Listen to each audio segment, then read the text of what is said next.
introduce Daaji. Daaji is a dear friend of mine, and he's a dear friend for millions. And he has imparted so much wisdom in my life and so many others. So it's always an honor for me to have you come and join us. Daaji, please say hello and give a nice. Definitely. So, Dr. Nandi, it's such a pleasure to have you once again. And on this occasion, especially when we are launching this particular book, Spiritual Anatomy, long awaited actually. We've been working on it since almost, God knows, it has been cooking in my head since 70s or 80s. And then when I was in this position to dive deep into the subject, sometime in 2015 or 16, it all dawned and then it started flowing.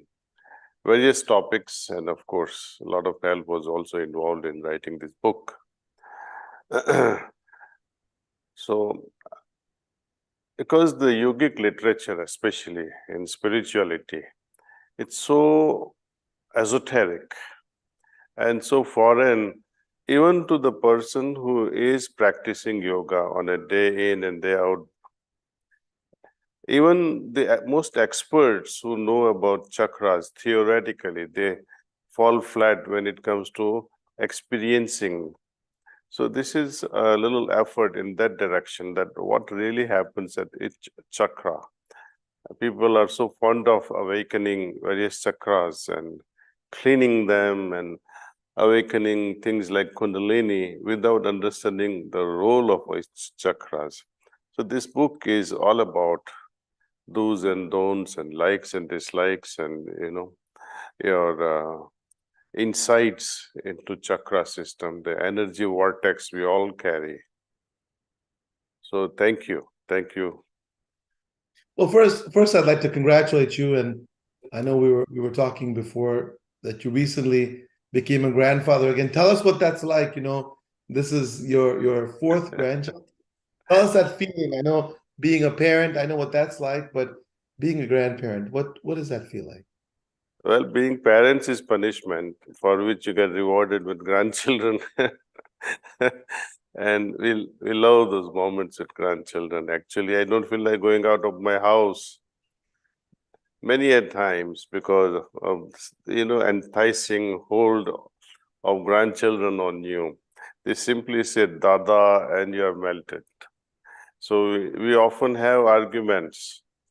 Jerry Lewis, I think, he very sarcastically said, grandchildren and grandfather have common enemies. And I would fully agree with that. I have come to realize that my grandchildren and I have made enemies in my own house. Because each time you do something with your grandchildren, the parents come up and say, no, this is not to be done. And we have arguments. So this is fun time, actually. These arguments are joyful and so rewarding. Children, and especially grandchildren, and especially granddaughters, they are gems, I would say. Boys are boys after all. They jump around and they drive you nuts. And that's what I am seeing, that girls are docile, they listen to you carefully. Boys are boys. Boys will be boys. But what's interesting is that, and you bring up a great point, that for me, my children give me what's essential in life, right? So sometimes people struggle to find. I always listen. I'm a practicing physician, so I talk about physical health, mental health. I've spent the majority of my life talking about that. Mm-hmm. Spiritual health is important, right? Spiritual health is critical, and it connects so much. If so many of my patients who are unwell, who have disease, don't have spiritual health, to me, children, center me often to help me understand what's important. And in this book, you talk about, and you've named it, spiritual anatomy. Very interesting. It's quite, to me, it's deeply spiritual. At a time when people are trying to be very surface, like you have social media, it's very surface. Sometimes you have people that are talking on a very surface level, but you want to go in some depth, don't you, about this? Tell us about that. Why is it so important in this transient world where people want quick everything and want a fix to everything quickly? Why go into such depth about spirituality and the importance of spirituality? Well, any person who is even superficially practicing meditation, or you simply close your eyes and sit quietly for a few minutes, which I really don't call it meditation, but sitting silently, that itself creates so much of poise, so much of peace, so much of calmness within you. But when you are guided into meditation and where you transcend your mind itself, then you find something extraordinary that transpires within us, within all of us. And I have seen that the right guide can help us sink into our deepest level of consciousness, and that is what meditation is all about. Now, as one progresses spiritually in a meditation area, meditation field, one is not static. Because after all, spirituality is an inner journey. Just as you have external, pilgrimages from one place to another place. But the real pilgrimage, real spiritual pilgrimage is within, where one moves from one level of chakra to another level of chakra to third level of chakra. And that is fascinating actually in the spiritual realm. How it is so fascinating? I tell you, whenever you look at something or hear something or taste, touch, all these five senses we have immediate reaction. Either we like it or we don't like it. And this goes on either consciously or unconsciously. Even simple things like when you're flying and your co-passenger is there, even a slight touch, you feel either annoyed or you don't mind it or you just tolerate it. And especially if you're a woman and when someone touches you, even by mistake, and you feel so, that creepy feeling inside you. And it is natural to feel that because each one carries a different energy field, and that energy field, without saying a word, attacks you or attracts you. Now, what happens when you like something? Be it things like houses, or be it things like cars, or something related to this materialistic world. Nothing wrong with it also. Okay, you like something. Likewise, you have dislike for something. So these likes and dislikes, they create vibrations. And these vibrations settle down at one particular energy vortex near the heart. Okay. And they are bifurcated. Based on that emotional vibration it is able to create. For example, if you are sexually attracted towards someone or repelled towards someone, that's one level of vibrations. Second level of vibrations that we always go on creating is things I have or I don't have. In the materialistic world, oh, I don't have this car, though you already have some car. Oh, I don't have this phone. How will I pay my next month's rent? How will I pay my children's fees? Things of that nature, materialistic world. And any thoughts and emotions involved with that particular thing, they also create some level of vibrations. It makes your heart heavier. And those vibrations gravitate towards one particular part of our body, very close to the heart in the chest area. And these two locations are different. And whenever these chakras are affected, they affect the next chakra, next higher one. Let us see, when your desire is not fulfilled, what happens at that time? You become restless. You lose peace of mind. Right? For example, oh, I'm not able to pay. I don't think I can pay my next month's rent. Now, what goes through in your mind, in your heart, at an emotional level? Excuse me.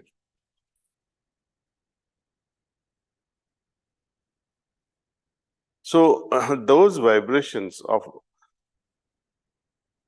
related to materialistic world or sensual world, when they are not fulfilled, it makes you restless and you lose peace of mind. And when this continues, one becomes angry. And when becomes angry, fear develops. When fear develops, you become kind of unclear about yourself, about your thinking also. So you see, this is a progressive affection or progressive effects on each chakra, one higher than the other. And higher the chakra, it has a greater role to play in our life. And beyond all these desires, then there is a play of my way or highway. The ego comes into the realm. The ego has also many levels of consciousness. You see, many people, they say your thinking, your ego, or this idea of my way or highway creates havoc in a family life. But more than that, it creates chaos within oneself. Whenever one becomes too egoistic, it weighs down heavily on that person's life. And when you identify your ego, for example, with God or some higher self, or when you identify yourself with divinity, or when you identify yourself with some higher purpose, then that ego gets sublimated. It finds a purpose. Even in mundane thing, like suppose you are a doctor by professionally, you are a gastroenterologist, if I'm not mistaken. That's right. Right? And you see, surgery, you must have performed so many surgeries, you must have written so many prescriptions, and each time you feel good after each surgery. Yes, I did my job well. And there are moments you feel I'm going to do so well today. I'm going to surpass my yesterday's performance. Right? That is also ego, but that is very constructive ego. Right? And such sort of constructive ego helps us to become better and better. But to say that I am Dr. Nandi and there is no one better than me in my city, I am the best gastroenterologist, I am number one, then I would say the arrogance has kicked in. An arrogant mind cannot listen to others, arrogant mind cannot learn anything new. So this is a negative part of the ego, and these are all vibrations creating in our mental realm, in our mental consciousness, and they affect. So as our consciousness expands, for example, generosity, when you have a compassionate heart, when you have a kind heart, your consciousness simply expands. Per contra, when you become angry, you begin to hate, you begin to worry like hell. Oh, where am I going to get this money? Your consciousness constricts. And it weighs heavily on us. So to simply put, this whole mechanism, just as we talk of physical welfare, mental welfare, emotional welfare, what about spiritual welfare? So our good qualities, kindness, generosity, love, all that helps us propel our superconsciousness and also helps us go deep within our subconscious. Most people are not able to visit their past. If at all, it is all guilt related, or if at all, it is all about pride. Oh, I did this and I did that, and they go on repeating. And as older you get, they go on repeating little things they did in a nice way. See, it keeps you occupied. It is me, me related things. See, so consciousness is a key thing when it comes to spirituality. You know, Dr. Nandi, often people ask me, what is the purpose of this existence, purpose of life? And only one answer comes to me, that is to evolve my consciousness. How fast I can evolve depends upon how fast my consciousness changes. That is all. This is my conclusion as of now. And you're right, and you're right. So the book, just so you can see it, you know, Spiritual Anatomy, and it's available if you can go to Amazon, Barnes and Noble. But I'm going to read something from the book. And you're right, the inspiration from this book came in the fall of 2016, when in New Jersey, I was conducting workshops, and one evening I had a vision of the sacred anatomy, all the spiritual research on chakras, the energy centers for the evolution of our consciousness. Maybe in your own words, if you could let people know, because there may be people in the audience that are watching, don't even know what chakras are. Maybe you can give a little bit of an idea of what that means and why it's important for folks to understand that. Because, you know, and I also want to this time thank you for joining us. And if you have any questions, please let us know. And selected questions will also be receiving a free copy of the book. So please feel free to engage with us and let us know where you're joining us from. But chakras, I mean, what are they for those who are watching who've not had any experience with that, and why is it important? Well, let's take these few examples which we know the most. Love, anger, passion, fear, extreme state of contentment and peace. Okay. Now, when we focus our mind, let us say you are so deeply in a state of love for no reason. I'm not talking about loving someone or personal love versus impersonal love, causeless versus caused love. I'm not talking of something for which one has to depend on. I'm just saying, sometimes your heart feels so overwhelmed with this love within for no reason. Imagine what happens to you at that time. Watch the vibrations within your entire body. Scan your system from top to toe and see where those vibrations are revolving. Watch that. Secondly, watch when you are so afraid, when you are so fearful. Close your eyes at that time and scan your body and see from or in which part of your body these fearsome vibrations are gravitating. What is the epicenter of those vibrations of fear? Epicenter of vibrations of love. Epicenter of vibrations of contentment. Epicenter of vibrations related to anger. During all these classical moments, just focus. Try to scan your system and see where these vibrations are radiating from. Then you'll find that they have specific location. Each qualitative emotion has a specific location. For example, for your understanding, I would say that immense love and its opposite, anger and hatred, oozes here.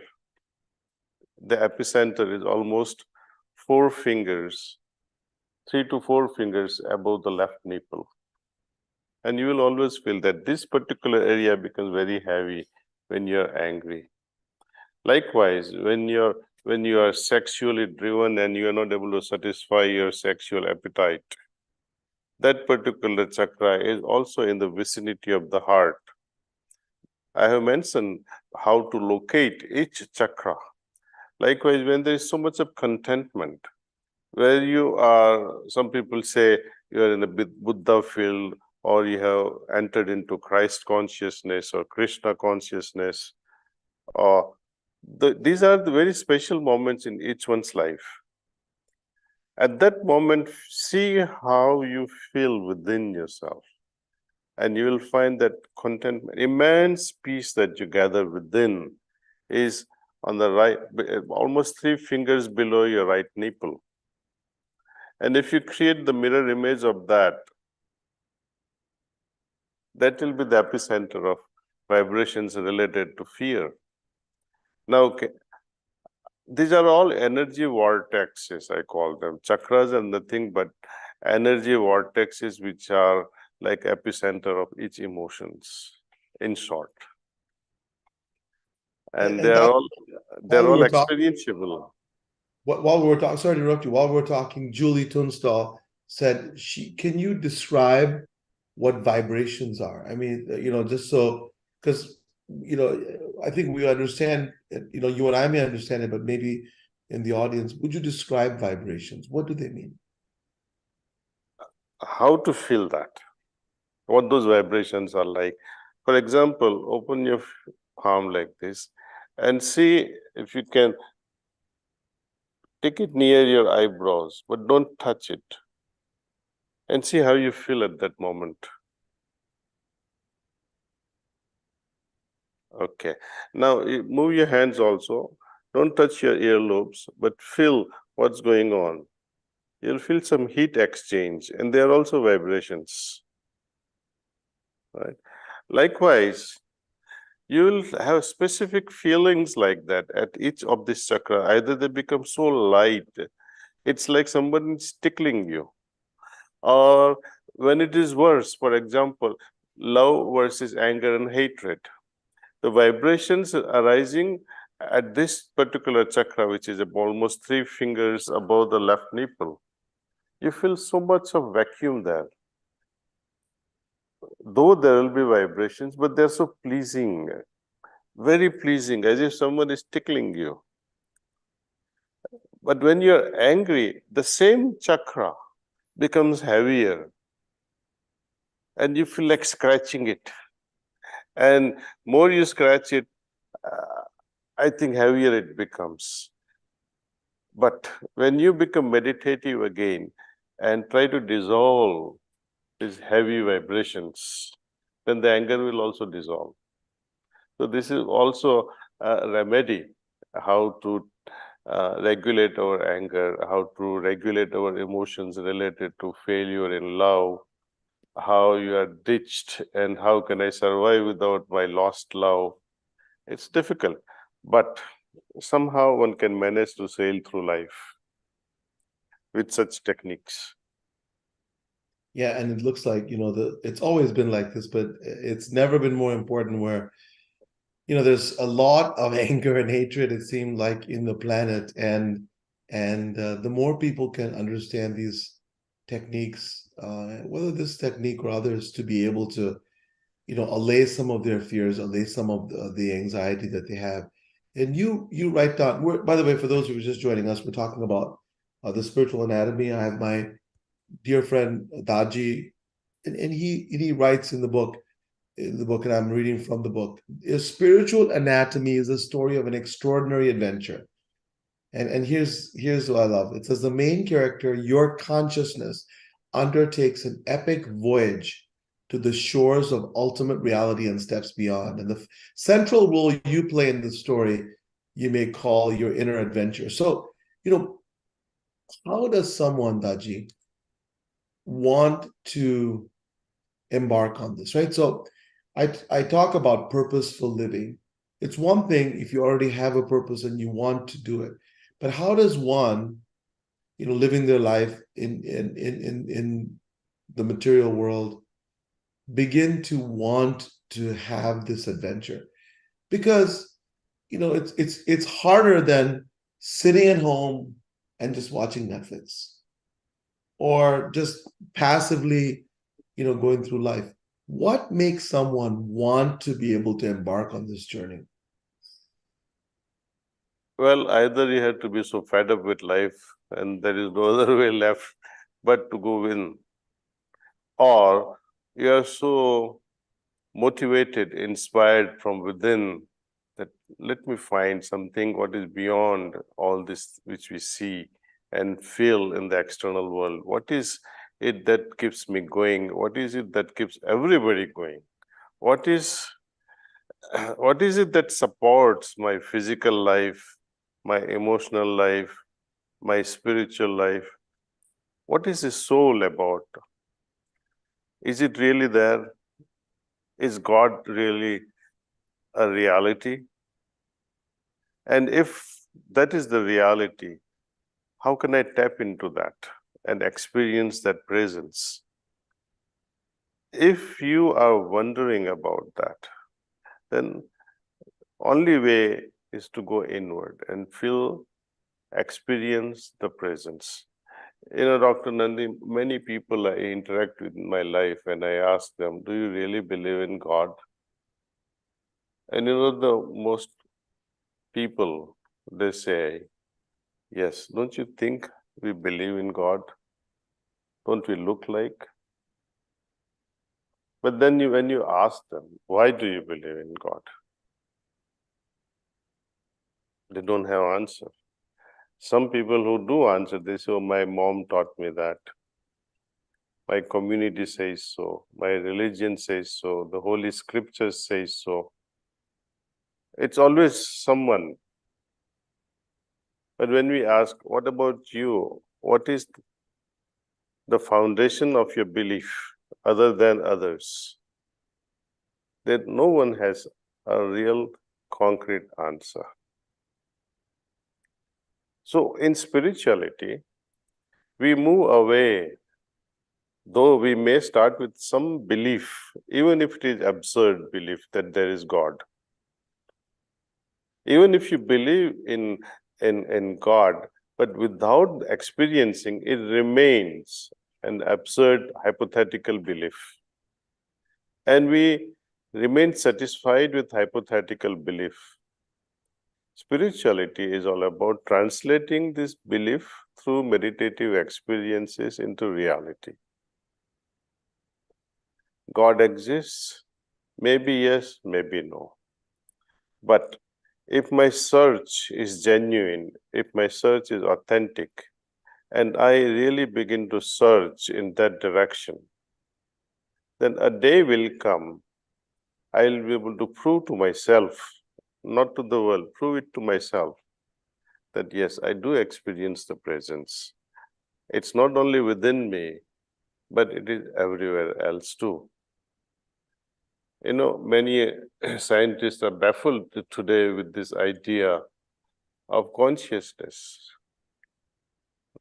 And they keep wondering how to define consciousness. What is the origin of consciousness?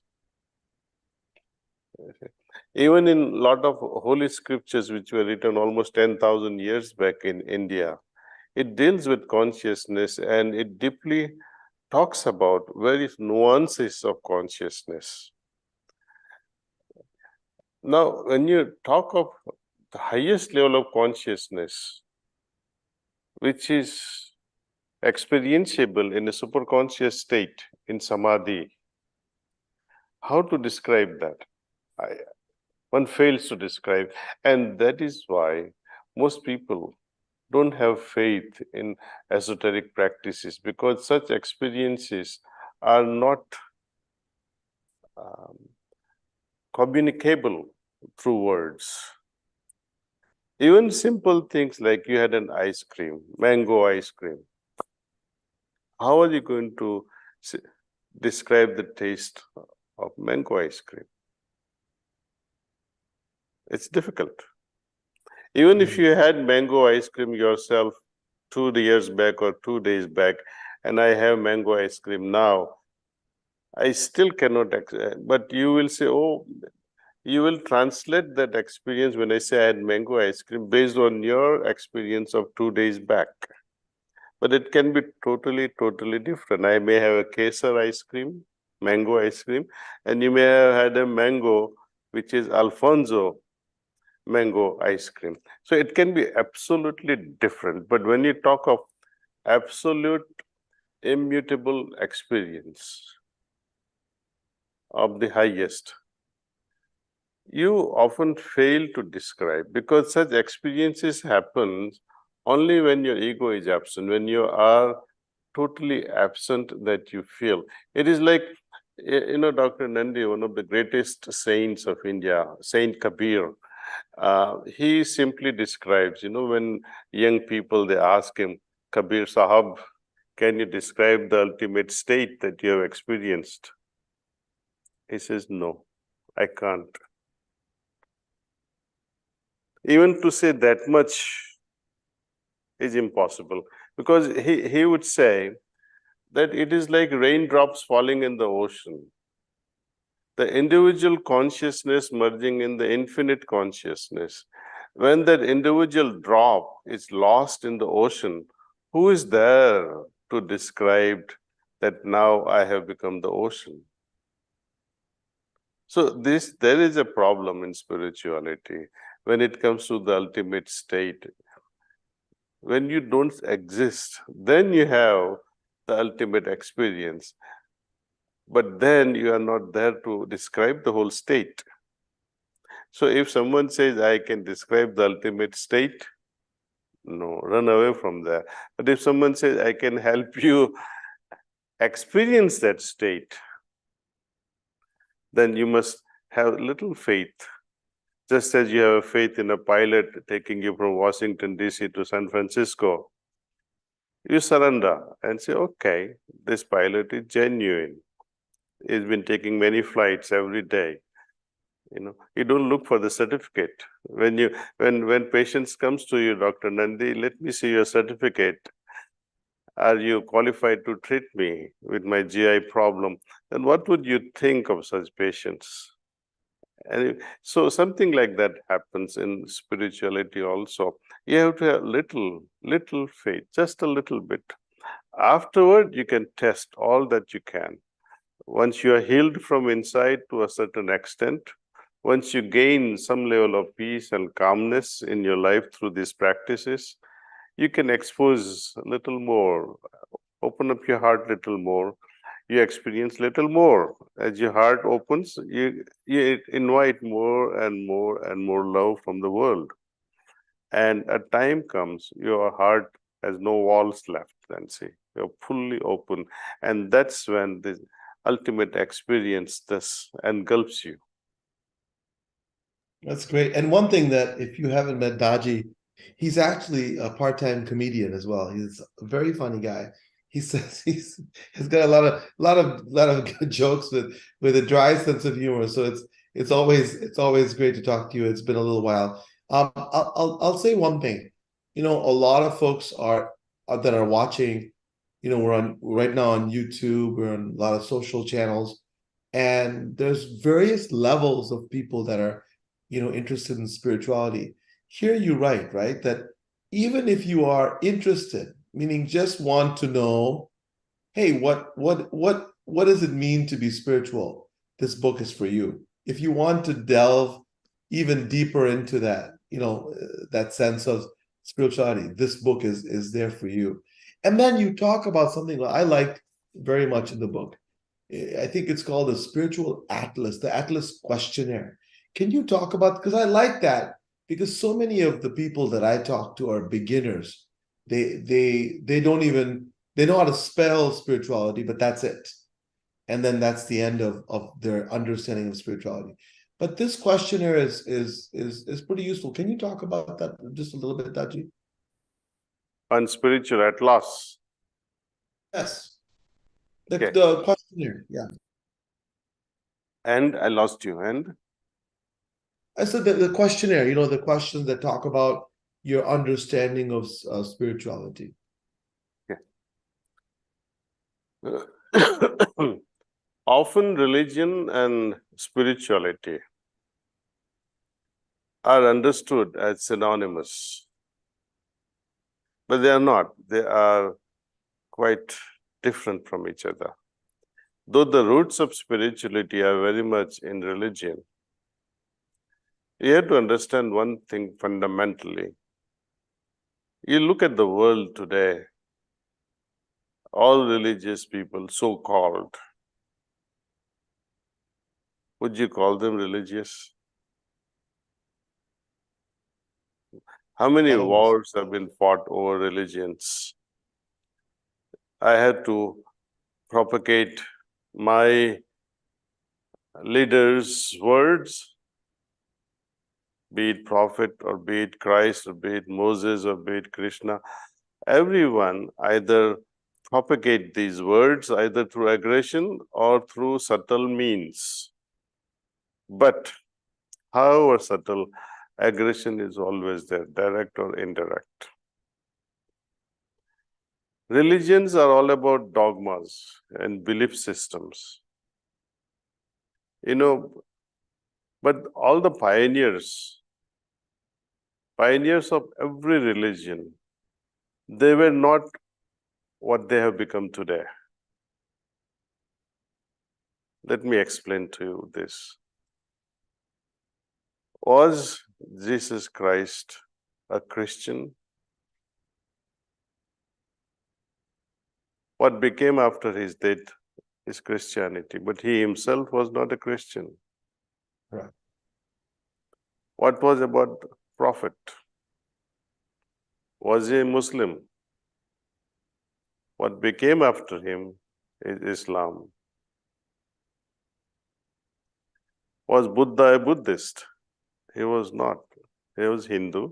What became known after his death is Buddhism. Same thing with all religions. And this only proves that you don't have to become that to be. You don't have to adopt any identity in order to become qualitatively like the pioneer of each religion. This is the problem, and this is why we keep on fighting, because we begin to identify ourselves in a very hypocritical way with the pioneers of the system. And moment we identify, we become too arrogant about our identification. And any insult in direct or indirect way of any of my pioneers, you take up arms, forgetting the whole thing that they were all love, they were all compassion manifestations, they were all personalities of such a high caliber that they must be crying together that what has become of our people? Is this why we taught them all these things? They'll cry their hearts out. The methodologies are prescribed, though none of them followed their practices. The practices came much later through the priests and pundits. It became the avenue for fulfillment of the materialistic desires. And religion uses only two instruments to keep their folks in their group. One is temptation, greed, and second is fear. That if you do this, you'll go to heaven. If you don't do this, you'll go to hell. So they must, every religion without an exception they use these two powerful instruments. Okay. All religions are theoretical.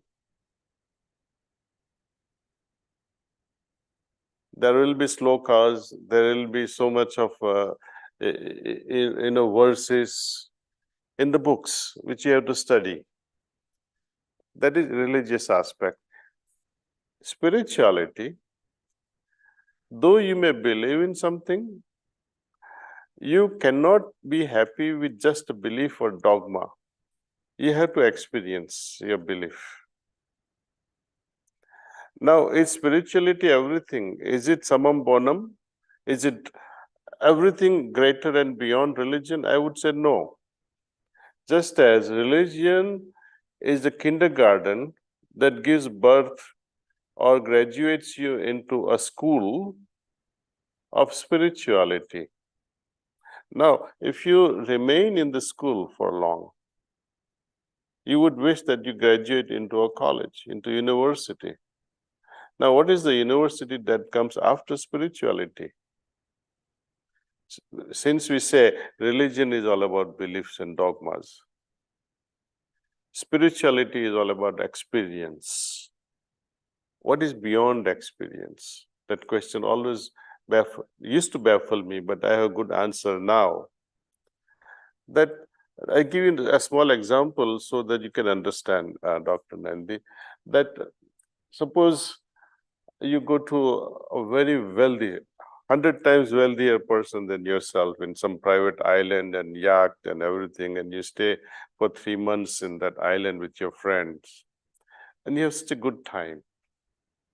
After 3 months, you come back to where you are now, and you keep wondering, I had a good time there. I wish I was like my friend with the private island. I wish I was as rich. Now, what does this say to us? It only says that experiencing richness is one thing. Experiencing wealth is one thing. But to become wealthy, to become as rich is another thing. To experience divinity is spirituality. But to become that experience, divine myself, is altogether a different matter. Spiritual experiences tell me that I have to become that experience. For example, now and then I feel peace. I experience peace. But what if I can become peace manifested all the time? What if I can become, instead of loving, or instead of having these feelings of experiences of compassion, what if I can become love myself? What if I can become compassion myself as much personified? That is, you are now transcending these fields of religion, you are transcending the fields of spirituality. Now you are in the field of reality. And then what happens later on also is this state of reality static? No, it is also dynamic because the whole journey is infinite.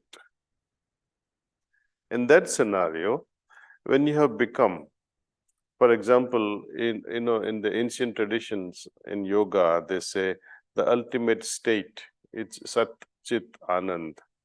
That means you are in a state of such a consciousness that you're blissful all the time. Bliss has no contradiction to it. You're just bliss. There is no opposite of it. Just as there is joy and there is sorrow, there exists opposite. There is a polarity. But when it comes to bliss, there is no opposite. Now, this state of bliss also, Dr. Nandi, can be binding. It can also create attachment. Oh, I love to have this. I don't want to be away from this state even for a moment. That is also an attachment. It becomes a burden for you. And when you transcend even the most beautiful, blissful states, they become heavier on you. And you say, oh, I like to go beyond this, beyond bliss. And when you talk of going beyond bliss, your words fail again, that how to describe that state which has no opposite and which is beyond. And I think, and this state continues to expand, and we become dumb, we become mutes. There is no more explanation. That's why Vedas and Upanishads, especially when they talk of the ultimate state, they say neti, neti, neti, means not this, not this, not this. What does that mean, not this? They describe that ultimate state as not this, not this, not this. It's a bit difficult to understand, but when you say, what they are trying to say is only this much, that there is nothing in this world that you can compare with and say, it is this, it is this, it is this. Nothing exists in this world which you can say, I can compare it with the taste of the mango, or I can compare it with the taste of Heineken. No. Nothing exists that you can be satisfied with the explanation of the final state. So they are happy saying, not this, not this, not this. Journey continues though. Got it. Well, that's wonderful. I'll tell you that I want to keeps quoting the book. The Awareness Atlas, that for those of us who are on, watching live, and many of you are becoming experts, but if you're not, you can, in the beginning of the book, right? At the beginning of the book, in the book we're talking about is spiritual anatomy. You can go to Amazon, Barnes and Noble, anywhere books are sold, you'll be able to get it. And it's a beautiful book. It's number one already in Amazon and USA Today. So you should grab a copy before it sells out. But it talks about some simple questions. For example, I am receptive to the feelings, needs, and suffering of others. And you can answer it never, rarely, occasionally, frequently. It gives you, and there are questions like this, 23 questions that tells you, listen, where do you land on this? I would put it on the spiritual journey. No wrong or right answers. And the reason why I bring this up, Daaji, is because this book is for folks who are at all levels. If you just want to delve into it, for me, it's a difficult time. It's a difficult time in the planet. It's hard for me to justify the things that happen on a daily basis. That, for example, my colleagues and I, we spend so much energy saving one life. And in a moment's notice, thousands are being taken. And it's very difficult to understand or empathize with people that, that take life and view life with very little with very little consciousness or any value. To me, that's the journey that I have to take to understand my fellow humans. And wherever, if you're watching or listening, wherever your journey begins, what's nice is that this book will meet you where you are, right? It's not going to be for folks that only have a certain level of expertise. It helps you to understand that, and it explains how you feel about it. One of the questions that came up, let me see if I can find it, from one of our viewers that was watching. It said that if we have arrived, and talking about, you talked about the chakras, if you have arrived at the mind region, any possibility that a person's spiritual level can spiritual level back to Pin Pradesh again. And so this is kind of a high level question, but wondering if you can answer that. This is one of our viewers. Well, mind region is an intermediary state on our journey. What begins at the heart, later on, one ends up in the mind region, what we in traditional yogic science it is also known as cosmic region. And then comes paracosmic, and then there are regions after regions. And the final one, they call it central region. Now, we were all once upon a time part of that central region. And we fell, as they say in Christianity, we fell from the Garden of Eden. It's a way of explaining in a metaphorical way that you fell from the sublime state of innocence. If one can fall from that, there are all chances of falling from the mind region as well. And I have seen many people falling even from the central region, falling even from paracosmic, cosmic, and within Pin Pradesh also. So one has to develop some level of alertness, because on an evolutionary cycle, nature does not allow us to remain static. Either you go up or you go down. The general scientific principle also in thermodynamics, for example, they talk of entropy.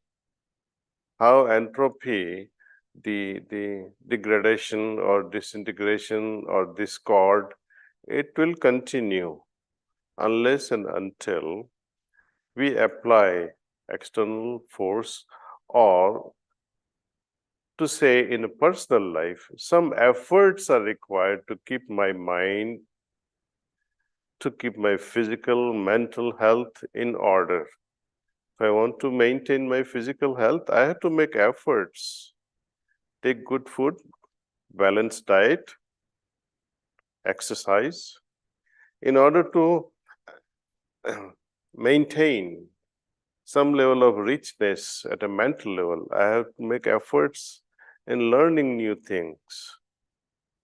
Spiritually also, I have to make efforts to advance spiritually.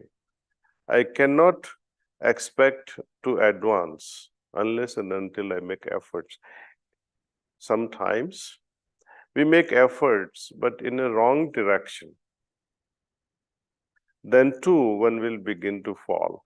Just as you make effort, you invest $10 million in some business empire, but wrong timing, wrong place, wrong dealings will make you fail, though there were efforts.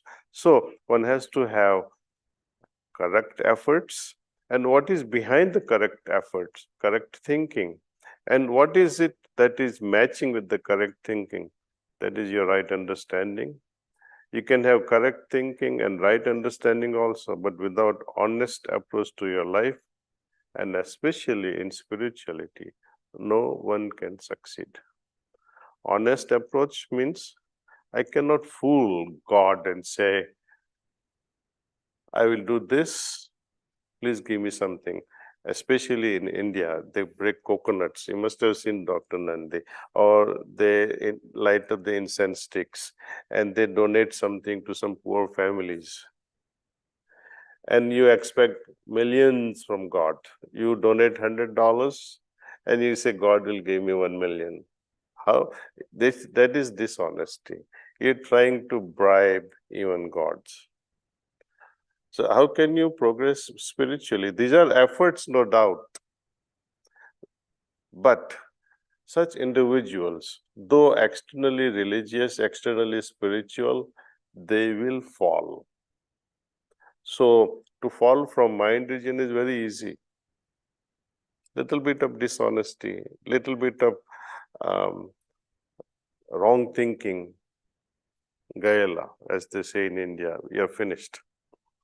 So the person who is moving very fast, or person, let's see, if I fall from this chair, I may not get hurt so much. But if I go on the first floor and fall, maybe I'll break my leg. But if I fall from the 15th floor, it can kill me perhaps.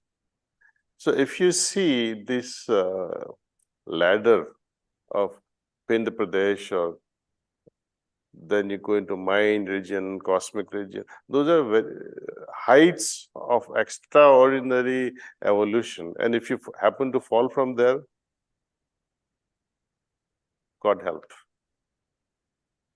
Because in order to go all the way up there, you made so much of efforts. It's like snake and ladder game, you know. We cry when we go all the way from the 99 and come back to the first line in the snake and ladder game. So these games, they also teach us something, you know, don't make mistakes. Wrong number means you're going to come down. That's so nice. Well, I want to continue to read something in the book. I think it's important for people to know what this book, the book we're talking about with my dear friend Daaji, Spiritual Anatomy. And He writes, life is an opportunity to fulfill our potential. Sadly, most of us remain as potential. And what follows is important, a seed that never germinates to become a flower. And unless we break through the shell of ego and comfort, we do not transcend the limitations and become limitless. In the spiritual anatomy, Daaji writes, unlocks your limitless potential. And people like me, we work on the body for physical growth and health, right? And also to get the biology to really stretch its limits. The mental realm has more growth potential than the physical. And you've spoken about this many times, when in front of thousands of people and now here. You tell me why you say that. Do you feel like the mental potential far, can outgrow the physical potential? Well, this is from a simple observation that physically, how much can you grow? We have our own we are all genetically predisposed to certain heights and certain weight and certain growth. If I am predestined genetically to grow 5 feet 5, I will grow 5 feet 5. Maybe half an inch or 1 inch longer if I do my exercises properly. But I cannot become 6-footer. I cannot become Michael Jordan, for example. I have genetically predisposed physical body. It has its own limitation, right? Though I can become more energetic than my father. I can have right nutrition and exercise. Now, my father may be a farmer, my father may be a dud, but a taxi driver's son can really become a PhD also if he works hard at university, right? The key is working hard and opening your potential. Now, but can all PhD holders become like Einstein or Heisenberg? I doubt it. There is a potential, but there is some limit to it at a mental level. At a physical level, there's so much of restrictions, very little freedom. At a mental level, there's a greater freedom, but not so much also that you can become like those great brains like Einstein and Heisenberg. Now, spiritually, there's infinite potential. There is nothing to stop anyone. Because it is all about consciousness. And it is beyond the mind. It is beyond any sort of a thing. Sky is open to you. There is no limit. Nothing can stop us. Now, the tragedy is this, that though there is no possibility of growth in the physical world, we try so much to change the body, the looks, and etc. But where there is infinite potential in the spiritual world, we don't even invest 1 minute of our time in a genuine way towards this spiritual growth. So this is what I like to emphasize, that we all have such a great potential in the spiritual realm, infinite potential to become like the creator. You cannot become the creator, but you can become you can become the replica qualitatively. And where there is infinite possibility, but we don't do anything. And where there is stumbling blocks at every state, when we invest so much of energy, I think it's a tragedy of not just the modern life, but it has always been like that. Yes. Such great wisdom. We appreciate you taking the time tonight. We've been talking about this book, This Spiritual Anatomy, and with my friend Daaji, who has just been brilliant. I wanna end, Daaji, by quoting your friend Deepak Chopra on this book. And you can pick up this book anywhere, Amazon, Barnes and Noble. It's already a #1 seller. But Dr. Chopra writes, exceptional.